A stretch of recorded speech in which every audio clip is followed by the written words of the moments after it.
बिस्मिल्लाहिर्रहमानिर्रहीम अस्सलाम वालेकुम। आज का दिन जो है नया दिन शुरू हो गया है, तो गुड मॉर्निंग।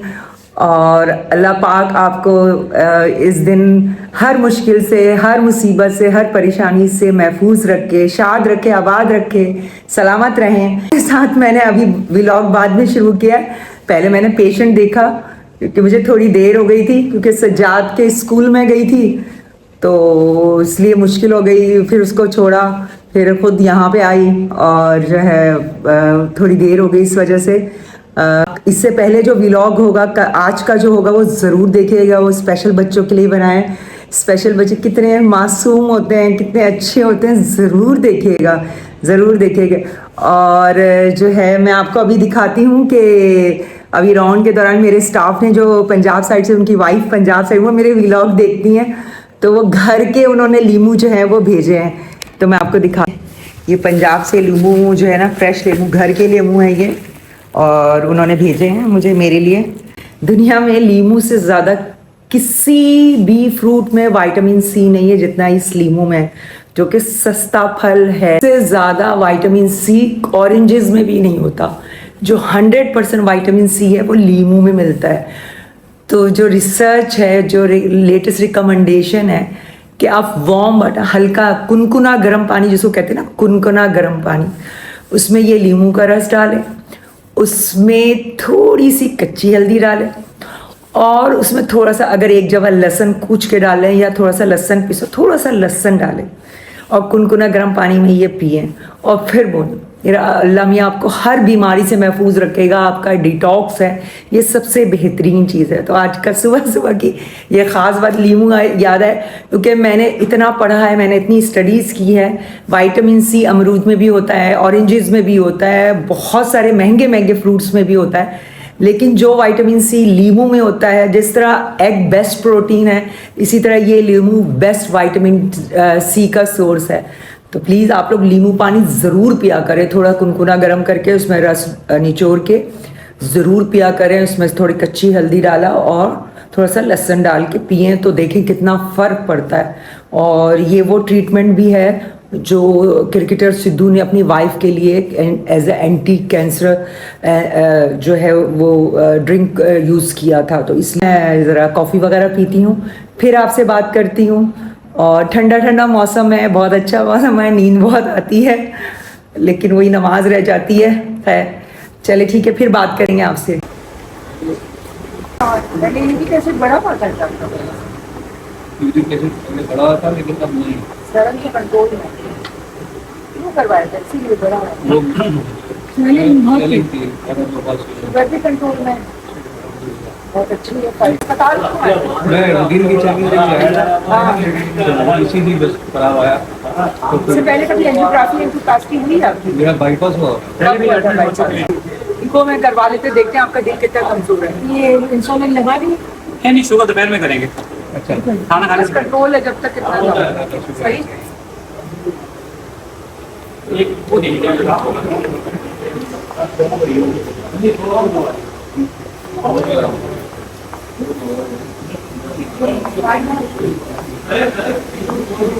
किसी अस्पताल में थे? नहीं, अभी जो ना मैं गया थे 2 हो चुके हैं। कब हुआ है? 2010 में और 2014 में। दोबारा क्यों है? अभी आया तो मेरे जो चेस्ट पेन था, काफी चेस्ट पेन और सांस लेने में तकलीफ। दवाइयाँ खानी छोड़ दी थी क्या? नहीं, दवाइयों में खा रहा हूँ। लास्ट वाला है जो है 2014 में हुआ है। तो 10 साल तो हो गए आपको। 10 साल में फिर कितनी चेंजेस आ सकती है? पहले इको करवा के आए। ये तो ये डिस्चार्ज हो गए थे, दोबारा आए एंजियोग्राफी के लिए। आने वाली जो है ना फाइल में, तो आज आएंगी मैडम तो करवा लीजिएगा एंजियोग्राफी। हो जाएगी भी मैडम, आज राउंड भी करेंगी तो कल करवा देंगे।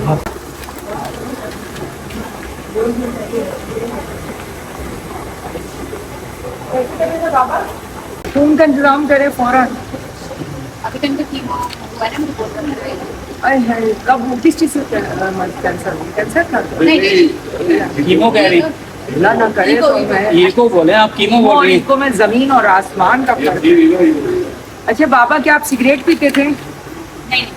शुगर है आपको? Blood pressure? ब्लड प्रेशर की गोली नहीं खाते थे?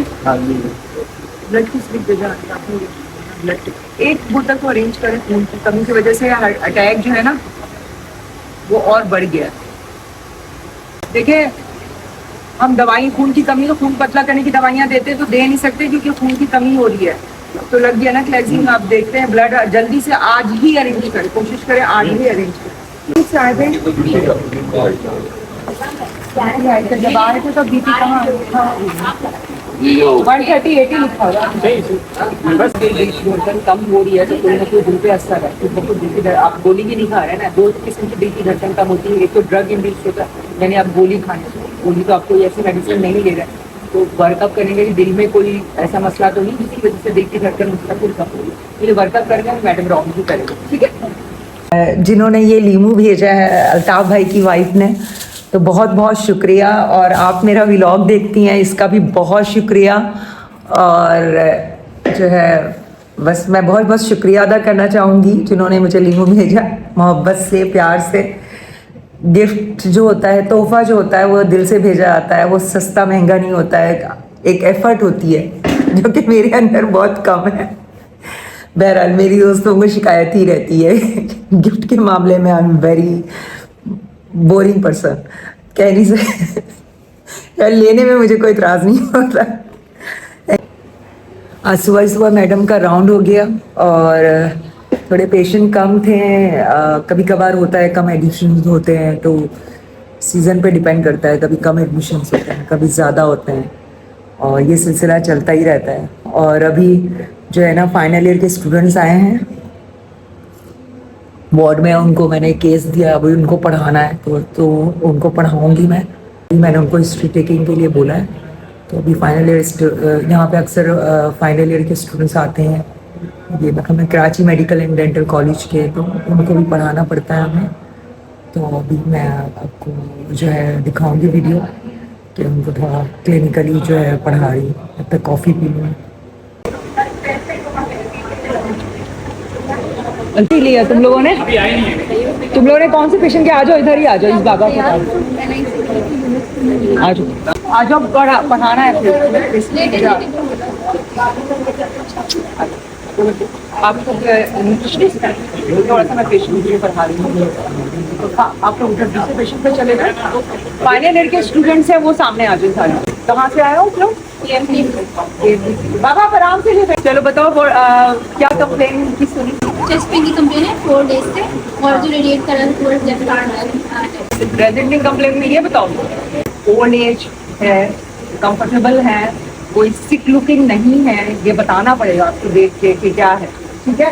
ये बताया आपने।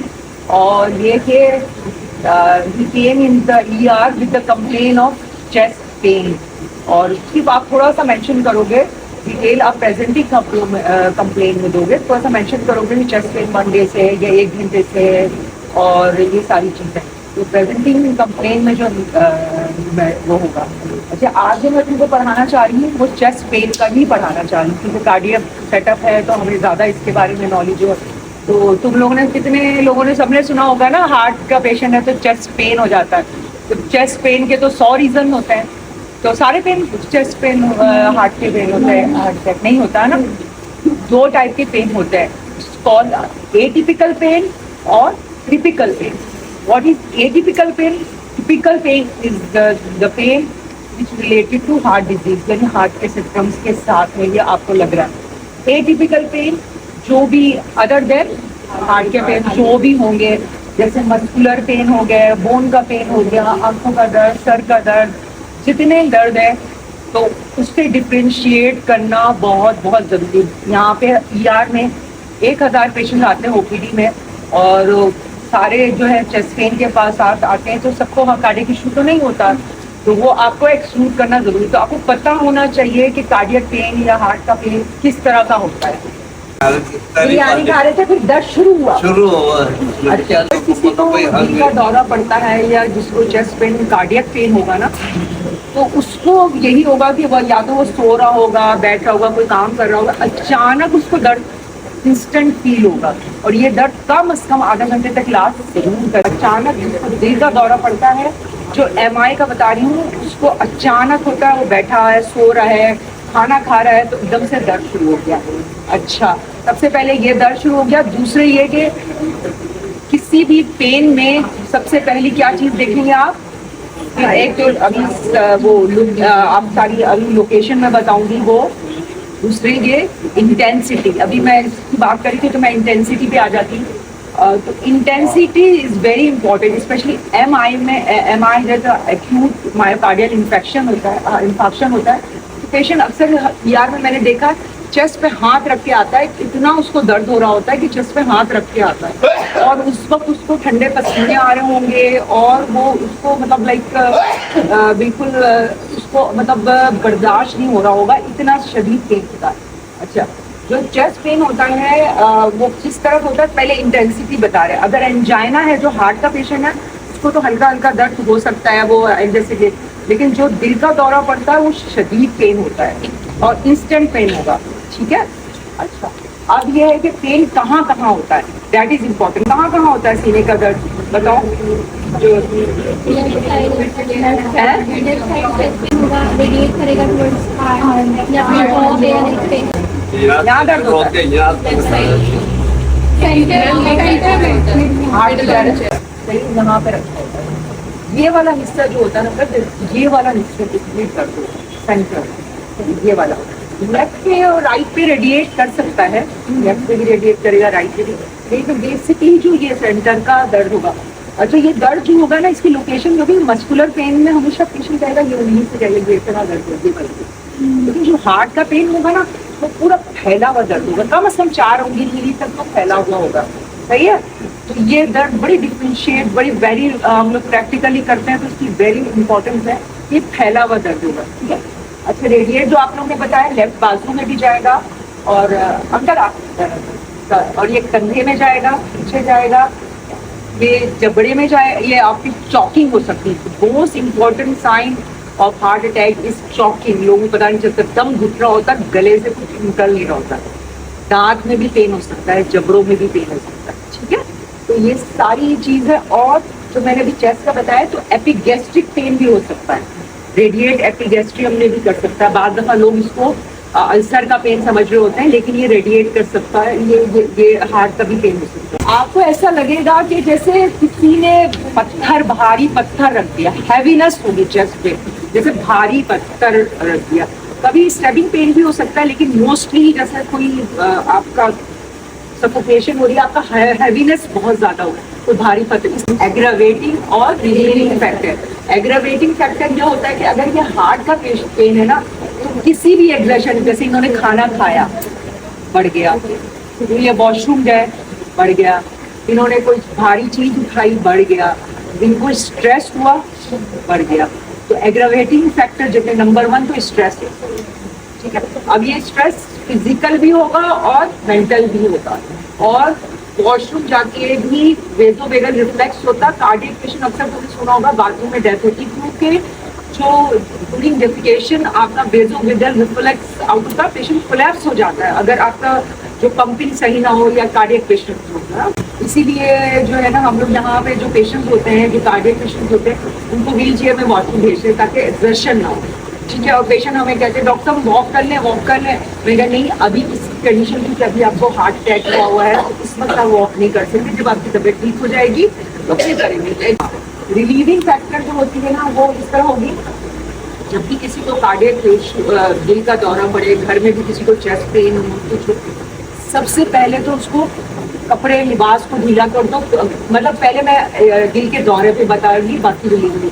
जब दिल का दौरा पड़े, कुछ पता ना हो क्या करे, तो एक तो लिबास थोड़ा सा ढीला कर दे, जाके खिड़की के पास से उस पेशेंट को ले, जब तक आप एम्बुलेंस अरेंज करते हैं, जब तक आप अस्पताल जाते हैं, खिड़की के पास बैठे ताकि ऑक्सीजन मिले, फ्रेश। बार बार अपनी वीडियोस में बनाती हूँ, बाद में बताती हूँ कि आपके घर में डिस्प्रीन होती है, और डिस्प्रीन को आपको चबा के देना है, डिस्प्रीन को आपको पानी से नहीं देना। आपका हार्ट अटैक स्टार्ट होता है, कंटिन्यू आप डिस्प्रीन देते हैं तो वो दिल का दौरा थोड़ा डिले हो जाता है, और जब तक आप अस्पताल पहुंचते हैं तो पेशेंट की जान बच जाती है। घर में डिस्प्रीन जरूर अगर चबा के देना, एंड जैसे भी दे सकते हैं जुबान के नीचे लेकिन एंजाइसिड जो दिल के मरीज हुए एंजाइसिड से समटाइम ये चांसेस होता है कि आपका बीपी लो होगा। तो कम जिस वक्त दिल का दौरा हो रहा होता है उस वक्त पसीने आ रहे होते हैं, बीपी पेशेंट का कुछ गारंटी नहीं कि आपका लो पे जा रहा होता है। तो Disprin is the most safe thing. और पेशेंट एंजाइना का है जो मतलब लाइक दिल का मरीज ही है और उसको रिलीविंग अगर उसको पेन हो रहा है तो उसको ये है कि उस वक्त उसकी सारी rest, number 1 relieving factor rest, number 2 एंजाइसिड आप दे दें। एंजाइसिड मैक्सिमम आप 2 दे सकते हैं, ठीक है, at a time. Associated symptoms जो होते हैं ना, अगर दिल का दौरा है तो वही स्वेटिंग होगी आपको, और सबसे इम्पोर्टेंट चीज शॉर्टनेस ऑफ ब्रेथ होगी। वैसे दिल का दौरा पड़ता है वो सिम्टम्स हमेशा उस वक्त जो है ना जाहिर होंगे जब 80% ब्लॉक, आर्टरी की ब्लॉकेज मोर देन 80% हो तो सिम्टम्स डेवलप होते हैं, वरना नहीं पता चलता। इसलिए अक्सर लोगों का अचानक दिल का दौरा पड़ता है, ठीक है। लेकिन क्लिनिकल सिम्टम्स अगर एक्सर्शन हो रहा है, शॉर्टनेस ऑफ ब्रेथ हो रही है, चलने में दर्द हो रहा है, तो ये सारे कार्डियक साइन हैं। सबसे पहले कुछ जगहों में सबसे इम्पोर्टेंट चीज स्मोकिंग है। मैंने यहाँ पे स्मोकिंग के पेशेंट को एमआई बहुत देखा। हंस रहे हो तुम लोग, करना नहीं है, ठीक है बच्चों, बता रही हूँ मैं, ठीक है। जो और सबसे ज्यादा यंग एज में जो स्मोकिंग है ना वो बहुत ही खतरनाक होती है। तो स्मोकिंग, मेरे भाई को भी हार्ट का एंजियोप्लास्टी हुई है तो उसका कोई रीजन नहीं था, ना डायबिटिक था ना हाइपरटेंशन, स्मोकिंग करता था यंग एज से, खैर अब बंद कर दी। लेकिन स्मोकिंग बहुत मैंने देखे। लेकिन associated factor diabetes, uncontrol diabetes हो, आपकी हीमोग्लोबिन A1C मेंटेन करें आप, और दूसरा हाइपरटेंशन, ये दोनों। लेकिन मैंने जो प्रैक्टिकली यहाँ पे देखा, नंबर 1 जो मुझे कॉज लगी है वो हाइपरटेंशन है। ब्लड प्रेशर के मरीज को मैंने बहुत देखा, हार्ट ओबेसिटी में आ जाता है, और उसको आप हाइपर कोलेस्ट्रोलिया नहीं कहेंगे, उसको कहेंगे, मैंने यंग पेशेंट को हार्ट अटैक देखा है वो मेटाबॉलिक डिसऑर्डर कहेंगे। उसमें ये होता है कि उस बेचारे का कसूर नहीं होता है कि वो कोलेस्ट्रॉल बहुत ज्यादा खा रहा, जो हमारे अमीर थे कि ये खाया तो उसका जिगर जो है वो ज्यादा कोलेस्ट्रॉल, जो मेटाबॉलिक डिसऑर्डर में क्या क्या होता है, हाइपर कोलेस्ट्रोलिया 3-4 चीजें होती है ना, क्या क्या होता है, हाँ हाइपर, हाँ ओबेसिटी होती है, हाँ ये सारी चीजें होती है ना। तो वो यंग एज में मैंने देखा है 25-30 साल में, जो जाहिर है इतना ज्यादा हाइपर कोलेस्ट्रोलिया होता है, ये वो हार्ट अटैक होता है, उसको ड्रॉप आई लीड किया होता है। तो ये मेटाबॉलिक डिसऑर्डर में हार्ट के पेशेंट देखे हैं मैंने।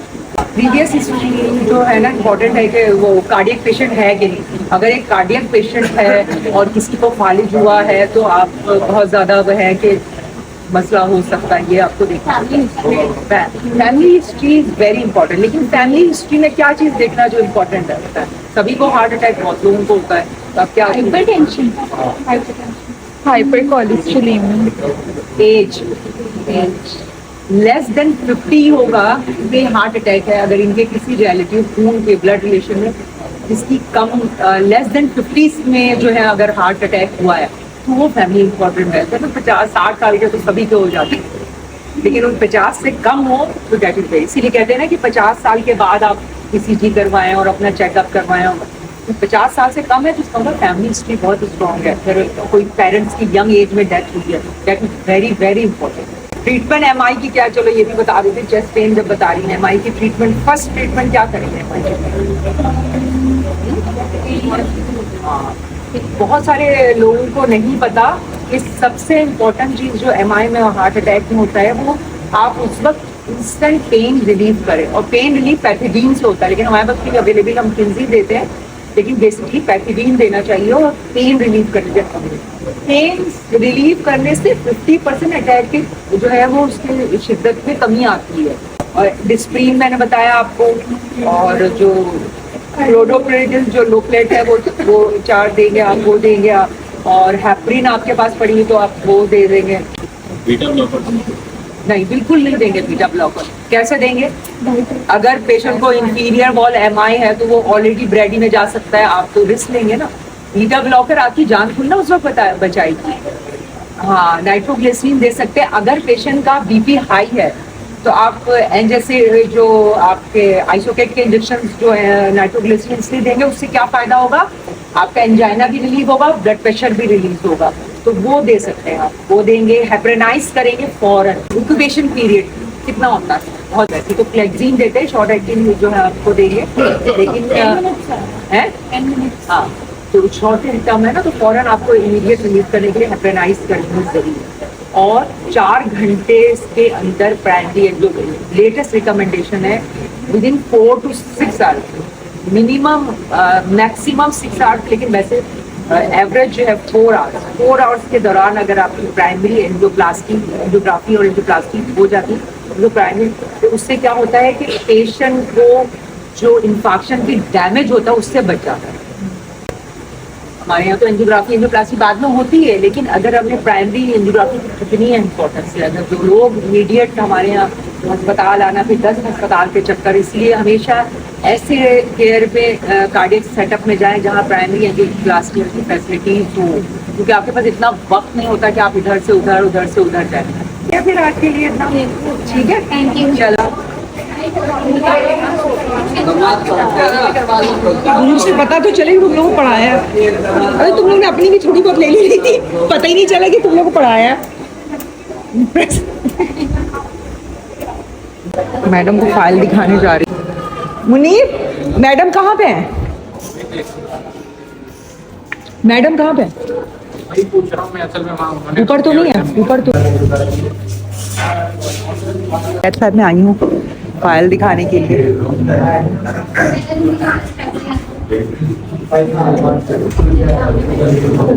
फाइल दिखाई है और एनजीओ करवाने के लिए 2 पेशेंट के लिए तैयार किया। अब दोस्त से बोलेंगे फिर ऊपर जाते हैं।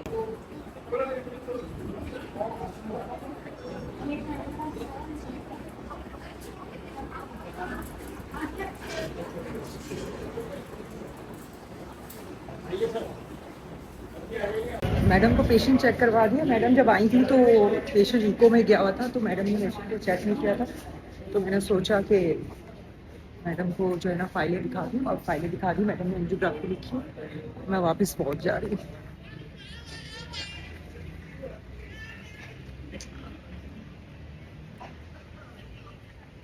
ये बेसिकली डाइटरी सप्लीमेंट है, हाँ। और प्री डायबिटिक लोग जो होते हैं उनके लिए। ऐसे बिजी थी, अब मैं थोड़ा सा कॉफ़ी पीऊँगी और नाश्ता करूँगी। दोस्त से भी नहीं मिली, काम कर रही थी। बस आपको बताऊँगी, ये एक्चुअली जो लड़की अभी बात कर रही थी, ये एक प्रोडक्ट के बारे में बात करी थी। उस प्रोडक्ट का नाम तो उस कार्ड में लिखा हुआ है, लेकिन बेसिकली कोई सप्लीमेंट है। वो ये कह रही थी कि अगर वो 3 महीने तक यूज़ किया जाए तो उससे जो है वो डायबिटीज़ जो है वो रिवर्स हो जाता है। और उसमें जो है ना, लेकिन वो इतना एक्सपेंसिव है, 22,000 के 30 साशे, यानी 1 महीने में आपको 22,000 खर्चा करना पड़ेगा। तो एक्सपेंसिव है, हमें सोशल इकोनॉमिक देखना पड़ता है, बहुत ही महंगा है। तो लेकिन ये कि और दूसरे ये कि अभी ऑथेंटिक रिजल्ट के बारे में आप कह नहीं सकते, रिसर्च हो रही है, और कोई भी प्रोडक्ट होता है जब तक उसका ऑथेंटिक रिजल्ट ना पता हो सही से तो आप यूज़ नहीं कर। ट्रायल बेसिस पे होता है, हम नहीं कह सकते कि ये फ़ायदा भी करेगा, क्योंकि डायबिटीज़ रिवर्स नहीं होता, बहुत मुश्किल होता है। चले जी, आज बहुत थक गई हूँ मैं, और अब मैं सोच रही हूँ अपना व्लॉग ख़त्म कर दूँ। और सर में दर्द शुरू हो गया है, मैं थोड़ा दलिया वगैरह खाऊंगी। दलिया की मुख्तलिफ रिसर्च है। Oat is not very good food for diabetes, यानी दलिया से जो ओट होता है उससे शुगर बहुत ज़्यादा बढ़ती है। तो अगर मैं जैसे दलिया बनाती हूँ सुबह, तो उसमें मिल्क लेती हूँ, पानी लेती हूँ, लेकिन थोड़ा दलिया डालती हूँ। दलिया अगर एक बंदे के लिए 1 चम्मच दलिया काफ़ी होता है, तो मैं कम दलिया यूज़ करती हूँ, उसमें नट्स वगैरह डालती हूँ इस तरह। तो oats is not very, some cardiologist recommended it के oats is not very good food. Like बहुत ज़्यादा शोर है कि दलिया खाएं दलिया खाएं, लेकिन दलिया is not very good food, ठीक है, शुगर बढ़ाती है ये। और जो है, लेकिन ये कि मैं जब से खा रही हूँ थोड़ा सॉफ्ट है थोड़ा सा। और दूसरे ये कि दलिया का ये भी है कि हमारी जो पेट है वो उसको इतनी अच्छे से एब्जॉर्ब, इन्फ्लामेशन के चांसेस हो सकते हैं, क्योंकि हम बचपन से जैसे गंदम और राइस वो तो फिर भी खा लेते हैं, लेकिन ये जो है ना हमारे पेट के लिए नई चीज़ होती है। तो ये है कि दलिया इतनी कोई रिकमेंडेड नहीं है आजकल, जो लोगों में एक बहुत ट्रेंड आ गया है। तो मैं बनाती हूँ, लेकिन 1 चम्मच, मतलब अगर वो 4 लोगों के लिए बनाती हूँ तो 4 चम्मच डालती हूँ दलिया, इस तरह करती हूँ, बहुत कम, क्योंकि बेसिक मकसद ये होता है कि नट्स डल जाए, मिल्क डल जाए, थोड़ा सा सारी चीज़ें मिलके एक टाइप की चीज़ बन जाए, तो वो आसानी हो जाती है। तो इस वजह से खा लेती हूँ। तो आज का व्लॉग ख़त्म करती हूँ। थोड़ा सा यही लेके आ जाती, कन्वीनियंट होता है मेरे लिए, तो आजकल दलिया ही लेके आ जाती हूँ। तो अब सुबह सुबह चीज़ें बनाना, ऑमलेट बनाना और ये सारी मुश्किल हो जाता है। चले सही है, फिर आज का व्लॉग यहीं पे ख़त्म करती हूँ। उम्मीद है कि आप लोगों को मेरा व्लॉग पसंद आएगा। प्लीज़ मेरे चैनल को ज़रूर सब्सक्राइब करें, इसको लाइक करें, सब्सक्राइब करें और मेरी वीडियोस देखें और मुझे सपोर्ट करें। और आपकी दुआओं की बहुत मोहताज हूँ, इस शदीद तरीन दुआओं की ज़रूरत है। और आज का व्लॉग इसी पे ख़त्म करती हूँ। आप लोग अपना ख्याल रखें, खुश रहें, शाद रहें, आबाद रहें। अल्लाह हाफिज़।